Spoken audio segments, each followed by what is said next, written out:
Hi everybody, my name is Beth Johnson and I am here to provide some information on Seesaw and homework. Like I said, my name is Beth Johnson. I am a second grade teacher at Wildwood and I love what I do. I've now taught for 12 years. I was 7 years in Stillwater and now 5 years here in Mahtomedi. I am married and I have 3 kids. Callan is in 3rd grade, Hadley is in 2nd grade, and Regan is in kindergarten. They are so blessed with 3 amazing teachers, so it's fun to be part of that amazing school district.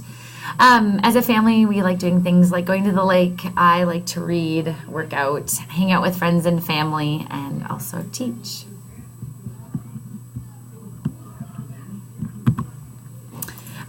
First off, I wanted to say thank you to the PTO. I wouldn't be here today talking so much about Seesaw if it wasn't for them. They provided us our startup costs to get Seesaw running. So it started off as 4 of us and then now is in 21 classrooms. 4 out of our 5 specialist teachers have been posting to it and more hopefully to come soon.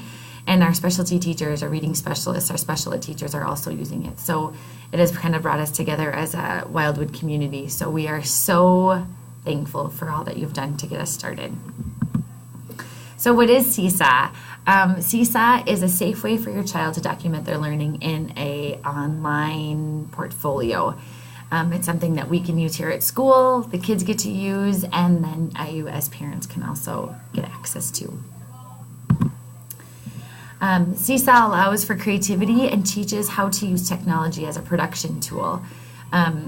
We can produce within Seesaw a lot, but we can also use apps outside of them and programs outside of them and bring it into Seesaw. So things that they can do within Seesaw itself are take pictures, videos, they can draw, they can add files, create notes and links. Some of you that might have your child using it, they might see them reading a video or reading a story to you, taking a picture of a project that they've done that they can't show you unless they take a photo. So it's just a great way to bring school home. Each child has their own journal to document their learning with. So this is just an example of a journal. This is William. So he was able to put a picture in of his coding project. It looks like this is also a video, so he could show exactly what he did at school for you at home. Seesaw is a program that I specifically like a lot because it creates a triangle of communication between teachers, parents, and the student. So we think of it as just a big triangle where everybody gets to see a little bit of everything. As teachers, we can use it as an assessment tool. We can watch kids collaborate. We can watch them be creative with technology, which that's the world that we're in. As parents, you can get an extra light into the classroom and see only what your student is doing. So once you log on, it is just like another folder that the kids bring home. So Seesaw also encourages technological literacy in a safe and creative way. We do lots of lessons on how the kids can do it safely. So we talk about their rights, what's acceptable, what's not acceptable. Kids practice how to be kind by using it with others as well. Seesaw is a portfolio. So here's just a really quick demonstration for you as families to kind of see what it's all about. Let me go back a second. Welcome to Seesaw. Seesaw is a portfolio that your student will use to showcase what they're learning and doing at school and share that with you, their family. They'll add photos, videos, drawings, voice recordings, notes, and much more to their learning journal. And you'll be able to see their amazing work right on your phone or computer whenever they post something new. Students love Seesaw because they're able to show what they know with lots of different tools and share their work with meaningful audiences, all while practicing those super important 21st century skills. Teachers love Seesaw because they're able to gain insights from all of their students, see student growth, and have all that classwork organized in one place. Parents love Seesaw because they can be closer to the classroom without being there every day and really understand how their student is doing. Teachers and parents are always in control of how student information is shared. Once you've connected to your child's account using the special invite code or link from your child's teacher, you can view all of their posted work. You'll only see your own child's work and messages that your teacher sends home. When something new is added, you'll get a notification. You can decide if you want notifications via email, push, or text message. Notifications can come each time something new is added or just once a day. You choose the settings you prefer. Once you follow the Seesaw notification, you can see what's going on in the classroom in real time. Teachers can also turn on options for you to like and comment on your child's work to encourage their learning. Remember, the best comments help us learn something new. Things like, wow, you did a great job because, have you considered? Interesting, this made me think of, I'm proud of you because, are great conversation starters. We're all learning together how to communicate and be our best selves online. You can leave a text comment or even a voice comment. Voice comments are perfect for younger learners. Seesaw takes your and your child's privacy seriously. We understand that you're trusting us to protect your child's information, and we promise to provide a service that keeps students safe. You can learn more on our website at web.seesaw.me/privacy. Your participation in your child's learning journey is the best way you can support them as they grow into a kind, curious,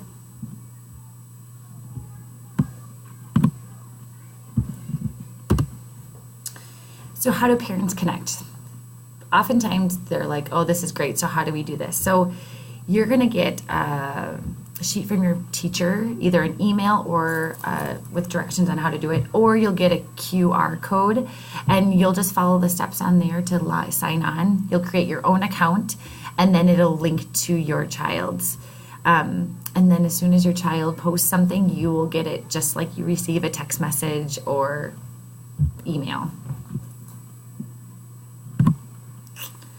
So Seesaw, that was kind of a little bit about Seesaw and how we use Seesaw in the classroom and what it's like. At the end, I'll show my email too, but I'm happy to answer any questions that any of you have, how we got started, why we think it's so important. We've seen great feedback from parents, so we think it's just a great tool, and kids really, really, really are engaged in it, so it's fun to see that too. I'll move forward a little bit about homework and homework support and how we're seeing it in my classroom and kind of the conversations we're having as teachers. So homework is a really hot topic right now, as you've probably heard in lots of different ways, and we're having lots of conversations about it. Conversations around like, how much do we give? Do we give any? When is the right age to start homework? What is the research suggesting that we do and why we give it?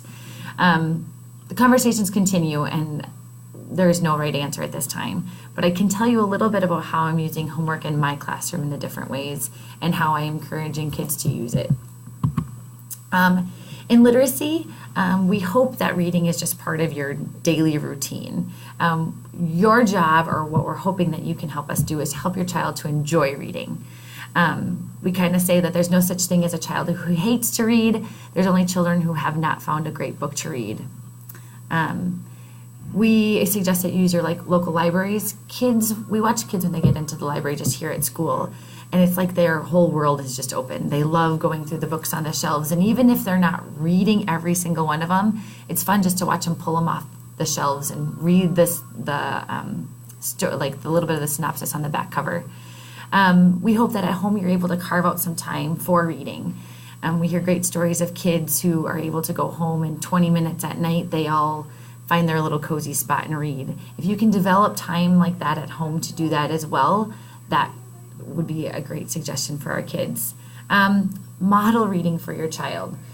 Sometimes we hear kids say like, we don't see our mom and dad read, or they're never reading. And it's funny because we know that you're reading all the time. They don't see you necessarily picking up books, but even model for them that you're using it on your phones. The other thing is sometimes kids get stuck on, they don't like to read books, but they do like to read magazines or cookbooks or comics. short stories that they've written, newspaper articles, picture books, chapter books. The sky's the limit. As long as there's words on the or pictures for them to look at, they're telling a story. One thing that I always try to get my kids to really think about is this quote. It says, "Reading should not be presented to children as a chore or a duty. It should be offered as a gift." And that's by the author Kate D. Camillo. And she is phenomenal, and kids love her books. So coming from her, they think it actually means something. Mom doesn't work anymore, at least for my own personal children. For math, in my classroom, I don't send home math homework for the kids anymore. I feel like we do a lot of it at school, but there's other great ways that you can do it at home that's not with a worksheet or a sheet of paper. Math is a hands-on area, and I truly believe that as an educator, that the more that we can get kids to touch math and do math, the better that they're going to understand it. So some suggestions that we have are card games. I sent home with my class a packet of card games with a deck of cards and some dice as well for them to be doing them at home. And they said that it's fun to sit down with their mom and dad to have a conversation while doing some math at the same time. Cooking is a great way to get math involved at home. Grab that recipe book and have them look at the measuring tools. Building and measuring with toys, tools, etc. Legos, that's math.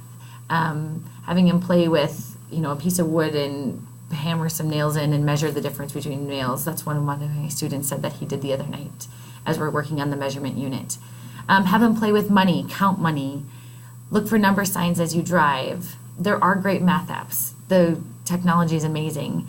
Creating math tools such as counters or measuring tools, and then multi-step problems that they can solve at home too. Finally, writing.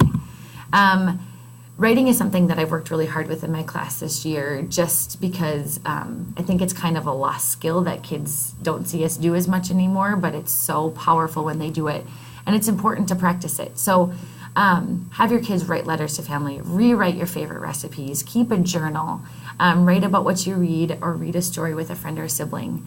I was lucky enough to get a grant through MAIF this last year to go out to the Lucy Calkins conference out in New York.